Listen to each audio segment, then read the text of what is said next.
belakangan ini kan ada suara-suara adili Jokowi muncul di tembok-tembok, kemudian ada demo di beberapa kota.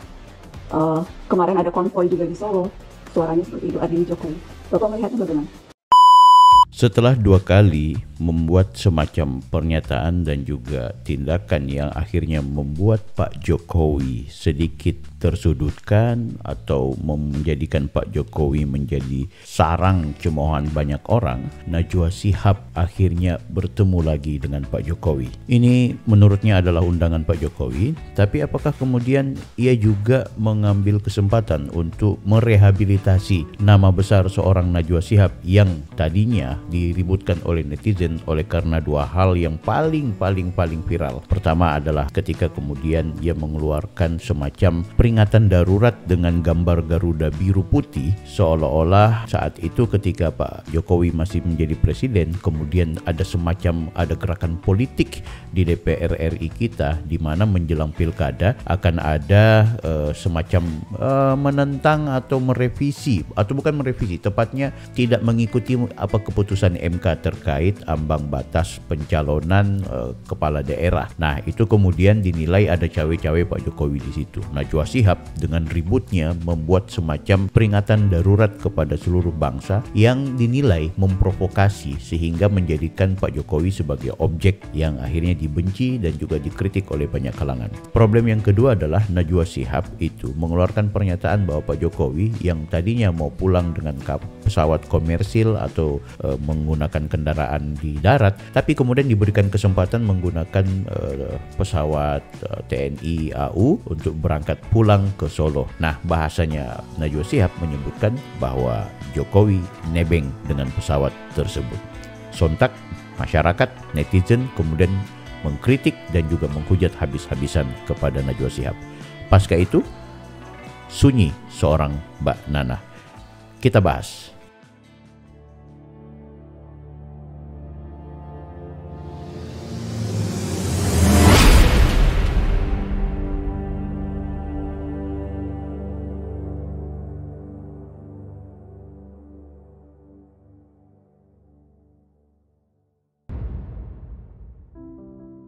Halo guys, Anda kembali bersama saya lagi, Bang Bil. Di video kali ini saya mau tunjukkan kepada kalian bagaimana kegiatan Najwa Shihab yang mengunjungi rumah Pak Jokowi, kemudian mereka saling diskusi. Wawancara dari Najwa Shihab kepada Pak Jokowi ini diambil di sela-sela Pak Jokowi melayani tamu yang begitu banyak hanya untuk bisa berfoto bersama. Tanpa berlama-lama, saya ingin langsung kita lihat video dari Najwa Shihab lewat mata Najwanya. Dan ini menarik, judulnya tentang Jokowi, IKN, Gibran, dan adili Jokowi. Oke guys, jangan lupa like, comment, and subscribe. Pastikan Anda tetap stay di video-video saya berikutnya. Kalau angka dari Bapak berapa untuk 3 bulan pertama pemerintahan Pak Prabowo? Kalau survei kan sekitar 80-an%. Tidak perlu angka. Nasihat yang Bapak kerap berikan ke Mas Gibran, ada nggak Pak? Kalau orang Jawa bilang, ojo kemajon. Pak Jokowi, belakangan ini kan ada suara-suara adili Jokowi muncul di tembok-tembok, kemudian ada demo di beberapa kota. Kemarin ada konvoi juga di Solo, suaranya seperti itu, adili Jokowi. Bapak melihatnya bagaimana? Ekspresinya bisa macam-macam. Ekspresi karena kekalahan di Pilpres, bisa. Saya ingat Bapak dulu sempat bilang akan terus mengawal IKN walaupun sudah tidak lagi menjabat presiden. Itu yang akan Bapak lakukan sekarang? Ya, keinginan kita ada sebuah partai politik yang super TBK. Super TBK? Artinya?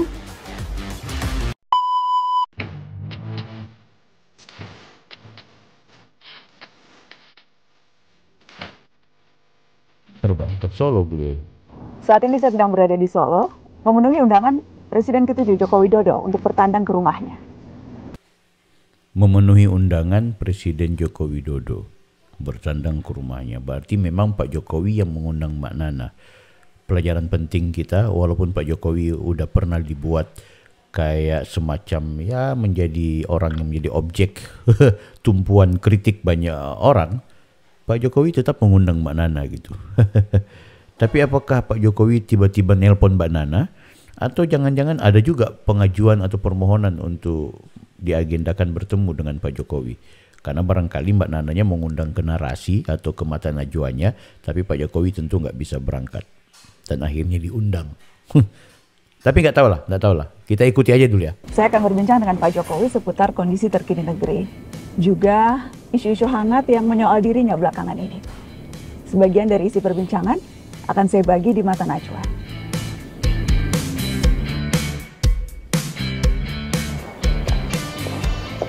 Assalamualaikum.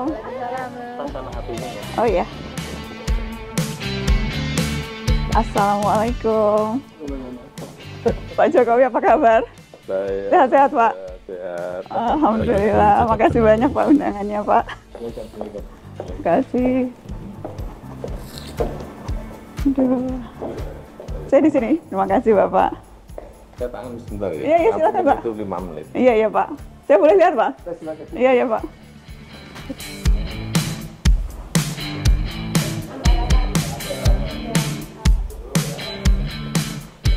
Rasanya ini pemandangan yang hampir setiap hari kita lihat di kediaman pribadi Pak Jokowi. Puluhan warga berdatangan sekedar untuk menyapa, bersalaman dan berfoto dengan Pak Jokowi. Oh, tidak hanya pengunjung biasa sebetulnya.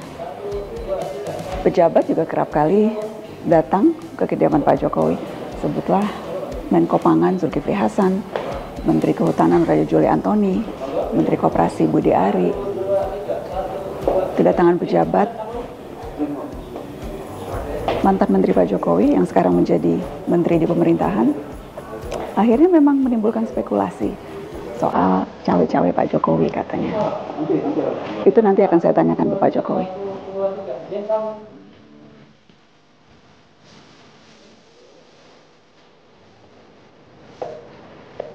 Yang terakhir dari Aceh, Pak.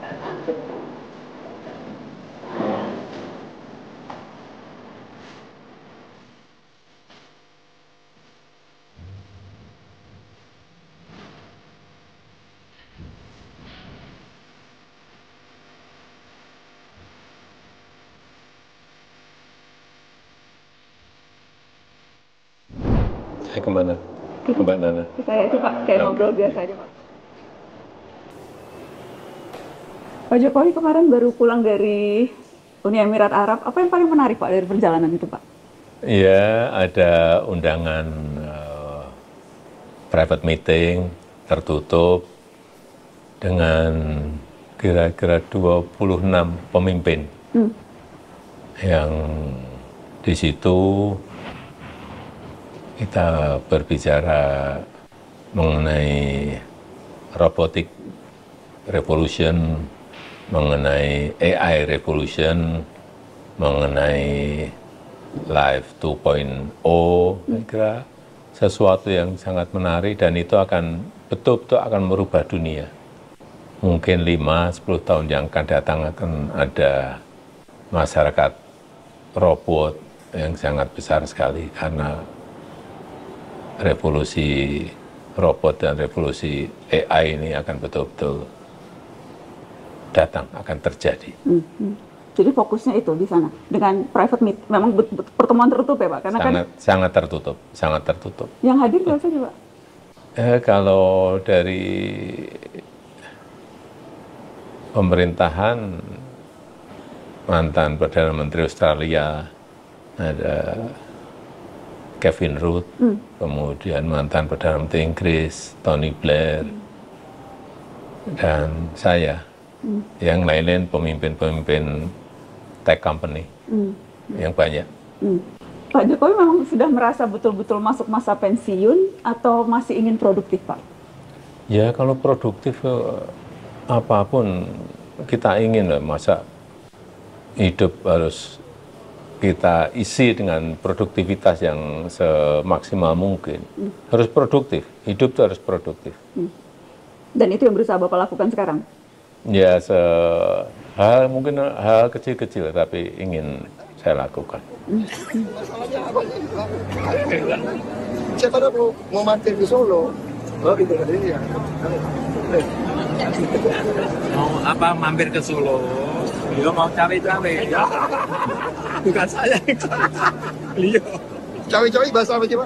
Bahasa Jawa. Artinya? Ikut-ikutan. Masih pengen ikut-ikutan. Obama, kemarin Obama. Bukan cawe-cawe lagi. Apa biasa? Kemarin juga Warga negara yang bertanggung jawab. Ya. Saya mau juga cawe-cawe Bapak. Kalau nggak Pak SBY boleh. Oh kalau itu saya nggak. Bekas panglima saya. Oke Pak, saya bikin Iya Pak. Terima Oh, kemarin itu kan sempat ramai ketika Bapak bertemu Pak Prabowo di resepsi pernikahan. Yang dibahas soal cawe-cawe. Karena kan ada tudingan, wah Presiden ke-7 nih masih ingin intervensi di pemerintahan saat ini. Sempat dibahas cawe-cawe juga dengan Pak Prabowo gitu Pak? Enggak, itu guyonan, malah guyonannya adalah Pak Prabowo ingin cawe-cawe ke saya di Solo. Gitu. Guyonan-guyonan. Enggak lah, kalau saya melihat kepemimpinan Pak Presiden Prabowo ini sangat baik. Dan juga kemarin juga tercermin di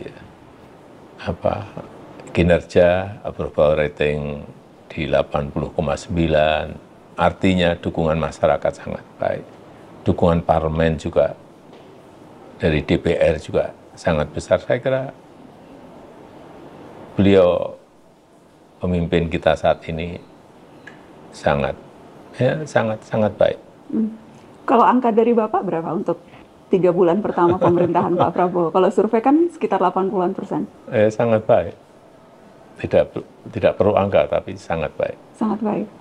Saya kira kita lihat dari kebijakan baik yang berkaitan dengan makan bergizi gratis, itu bagus, diterima rakyat. Saya melihat ini di tingkat rakyat, penerimaan di tingkat rakyat sangat bagus. Kemudian penghapusan hutang UMKM, itu juga sangat bagus. Kemudian kebijakan-kebijakan yang lainnya saya kira diterima masyarakat sangat baik, sehingga approval ratingnya di 80,9. Bapak sering memberi masukan ke Pak Prabowo? Enggak. Saya kan di Solo. Kalau ketemu ya berbicara ringan-ringan saja, enggak. Bapak menghindar disebut cawe-cawe atau karena memang Bapak merasa? Enggak, tidak baiklah saya kira nanti dikatakan intervensi atau dikatakan cawe-cawe. Saya kira dia pemimpin kita saat ini yang sangat baik. Karena kan orang menganalisanya Pak, karena menteri-menteri datang ke sini duduk di meja ini, kemudian ada yang bertanya itu silaturahmi biasa apa silaturahmi politik ya?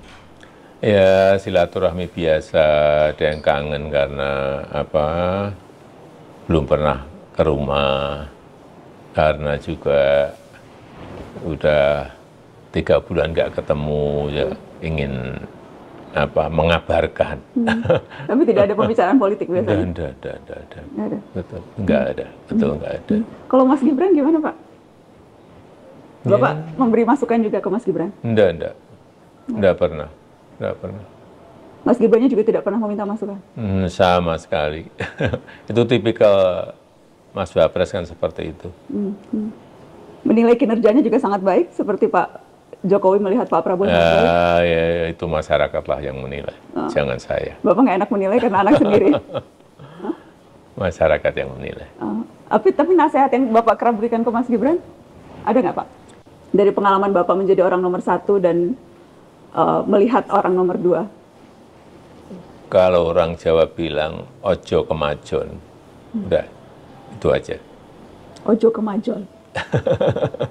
Jadi maksudnya harus jangan melebihi, jangan berlebih-lebihan. Iya, karena secara konstitusi memang wakil presiden itu adalah mendampingi presiden atau membantu presiden apabila diminta. Ya itu udah.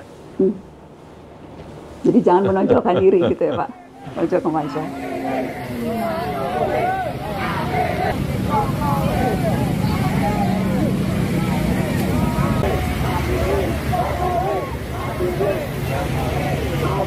Kapolda Jawa Timur. Pak Jokowi, belakangan ini kan ada suara-suara adili Jokowi. Muncul di tembok-tembok, kemudian ada demo di beberapa kota. Kemarin ada konvoi juga di Solo, suaranya seperti itu, adili Jokowi. Bapak melihatnya bagaimana?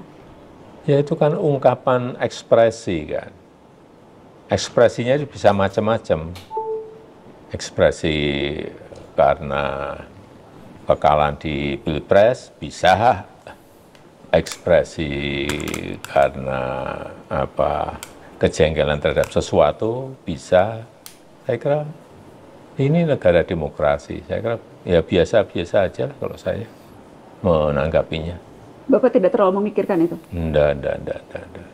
Tadi Bapak bilang mungkin saja ekspresi kekecewaan kalah Pilpres. Apakah Bapak Ya, menduga ada operasi politik tertentu? Ya bisa saja kan,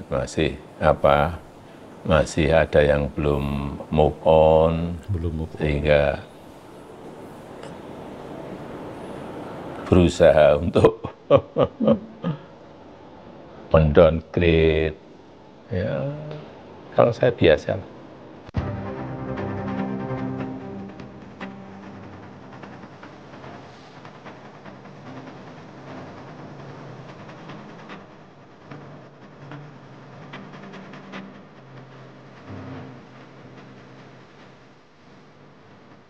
Pak, saya harus tanya soal IKN, Pak.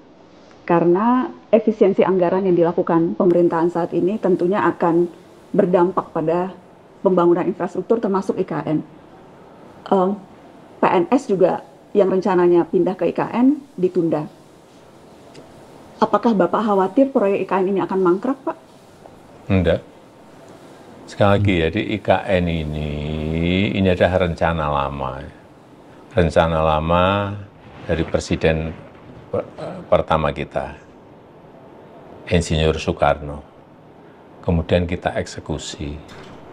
Dan memang kalau kita melihat secara makroekonomi, PDB ekonomi kita itu 58% itu berputar di Jawa. Padahal kita memiliki 17.000 pulau. Tapi 58% PDB ekonomi itu berputar di Pulau Jawa. Yang kedua, 56% penduduk Indonesia itu ada di Pulau Jawa. Sehingga magnetnya itu semuanya ada di Jawa. Dan saya kira daya dukung Pulau Jawa kalau kita terus-teruskan tidak akan mampu. Karena semua magnetnya akan ketarik ke sini.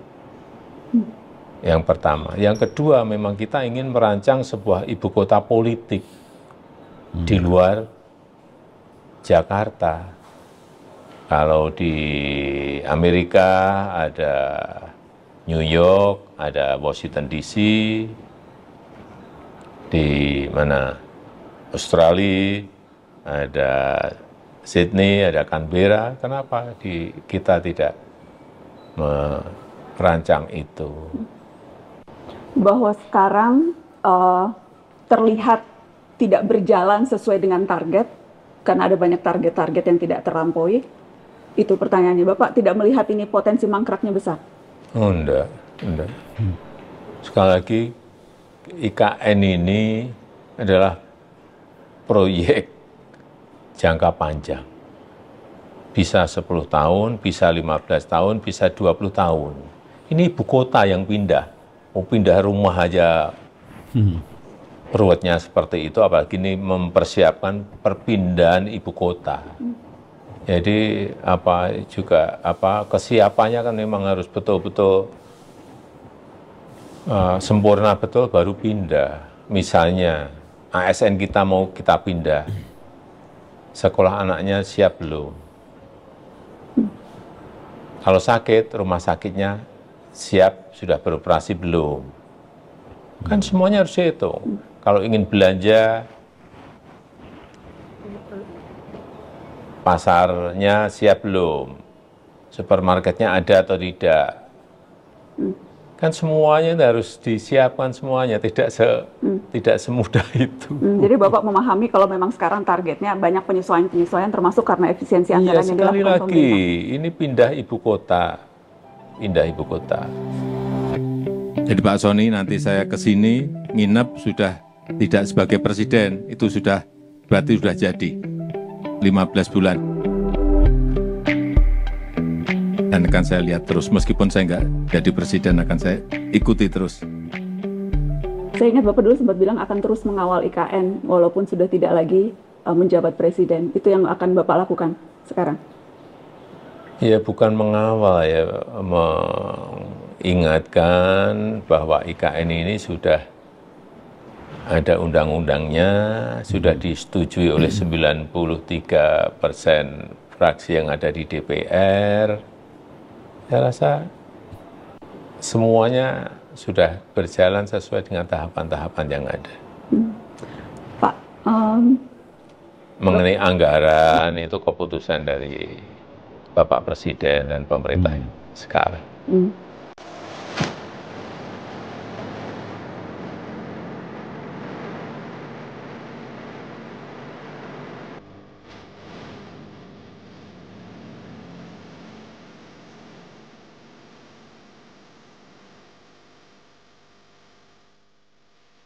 Jadi saudara-saudara,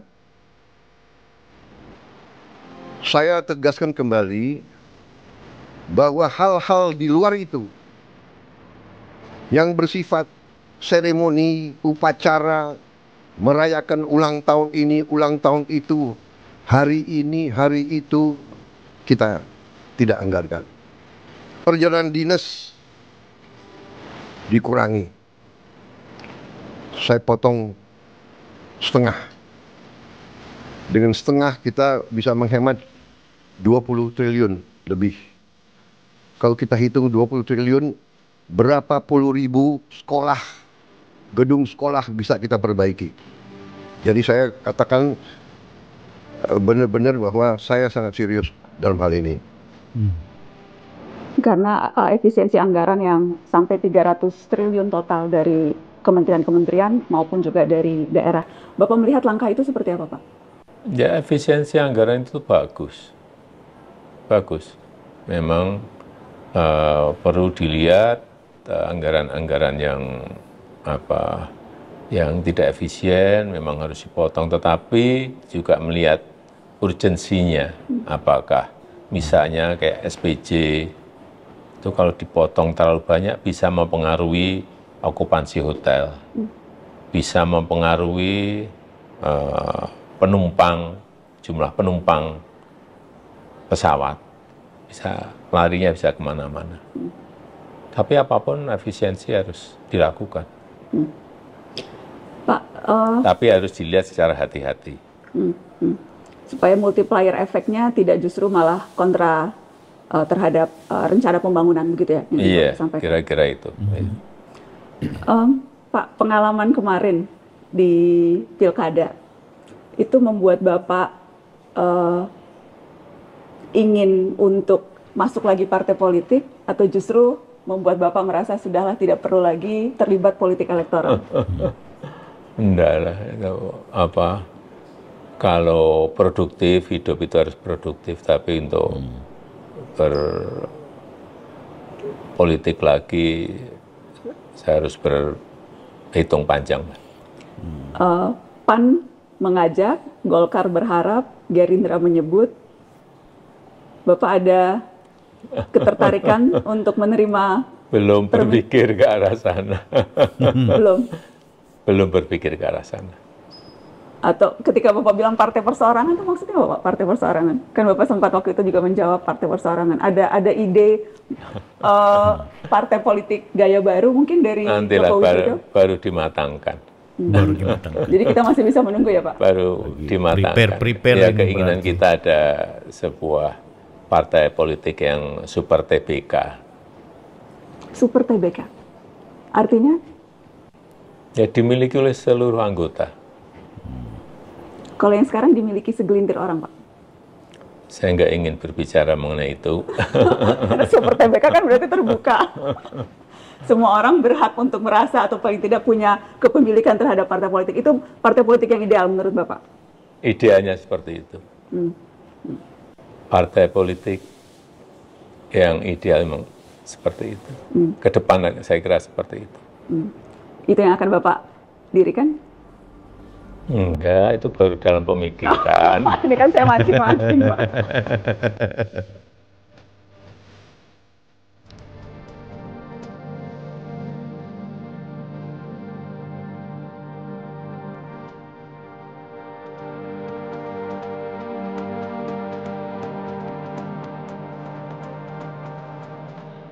Pak, ada undangan ke HUT Partai Gerindra minggu depan. Yang diundang Bapak dan katanya semua ketua partai diundang, berarti kemungkinan Bu Mega juga akan diundang. Bagus. Iya. Bagus ya. Semua Bapak akan hadir, Pak? Insya Allah, apabila diundang, saya pasti hadir. Kalau Bu Mega juga hadir, itu akan jadi pertemuan pertama Bapak dengan Bu Mega setelah sekian lama, ya? Ya, sangat bagus. Kapan Pak terakhir ngobrol dengan Bu Mega? Apa nih ya? Ya, sebelum Pilpres. Sebelum Pilpres. Jadi menarik untuk lihat kalau nanti Bapak duduk berdua dengan Bu Mega, ya Pak. Akan ngobrol apa kira-kira, Pak? Tapi hubungannya baik-baik saja, Pak? Baik-baik saja.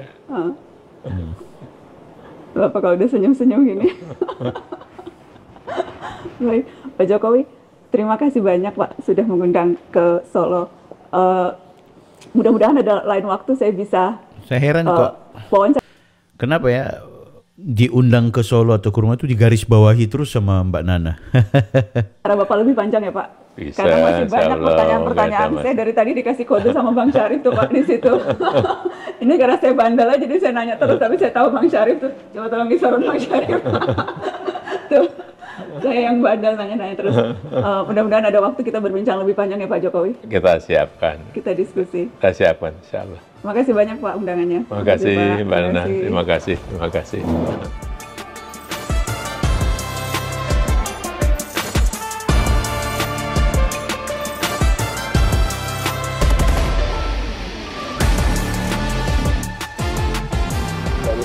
Sekian banyak pengajuan baru kali ini Bapak diwawancara nih Pak. Pertama. Ini pertama nih Pak. Yang ganteng. Dari sekian banyak pengajuan baru kali ini. Berarti sebenarnya Mbak Najwa Shihab ini mengajukan, kemudian diundang ke Solo. Jadi nggak ada tuh istilahnya cuma sekedar diundang kemudian datang apa kan gitu. Tapi sudah nggak apa-apa, kita perlu apresiasi guys. Tentu memang harus diungkap, harus dijelaskan kalau nanti orang berpendapat. Iya, daripada spekulasi. Daripada ada spekulasi, kalau saya kan lebih baik seperti itu. Meskipun kalau dijelaskan pun juga mungkin masih miring-miring, tapi nggak apa-apa. Meskipun ini saya kan nggak ada beban. Mbak Nana. Makasih banyak ya Pak. Sampai ketemu sekali lagi Pak. Salam buat Ibu Pak. Sehat-sehat.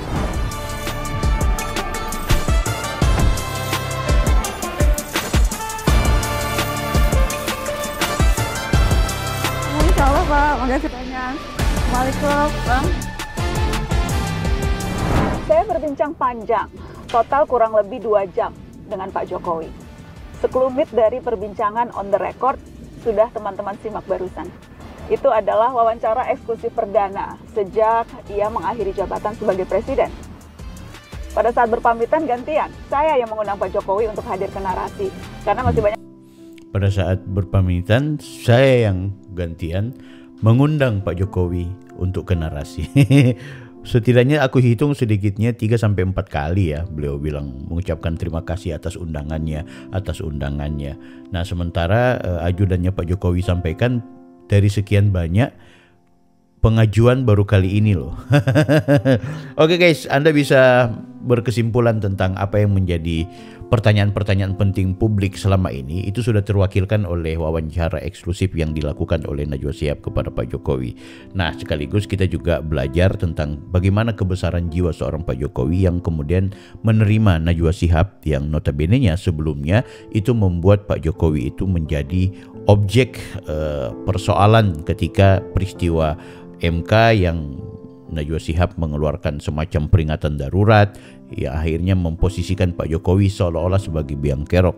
Yang kedua adalah bahasa nebeng yang merendahkan seorang Pak Jokowi ketika kemudian purna tugas untuk pulang ke Solo nebeng dengan pesawat TNI AU. Oke, mudah-mudahan kita bisa belajar dari video ini, dan buat kalian yang masih menggantung-gantung, kita tunggu saja kapan Najwa Shihab akan mengundang Pak Jokowi untuk berada di studionya. Oke, jangan lupa di video saya juga harus di like, Anda komen sebanyak-banyaknya komentar. Dan ya sudah, Najwa Shihab sudah mulai lurus nih. Kita nggak tahu ya berikut atau konten-kontennya berikut. Tapi yang jelas mudah-mudahan dengan pertemuan dia bersama Jokowi, dia akan kembali eksis lagi untuk ya memberikan edukasi politik kepada publik. Sekaligus juga dia akan terus menjadi orang yang kritis terhadap pemerintahan dan juga realitas kehidupan di Negara Kesatuan Republik Indonesia. Saya Bang Bil, Offside.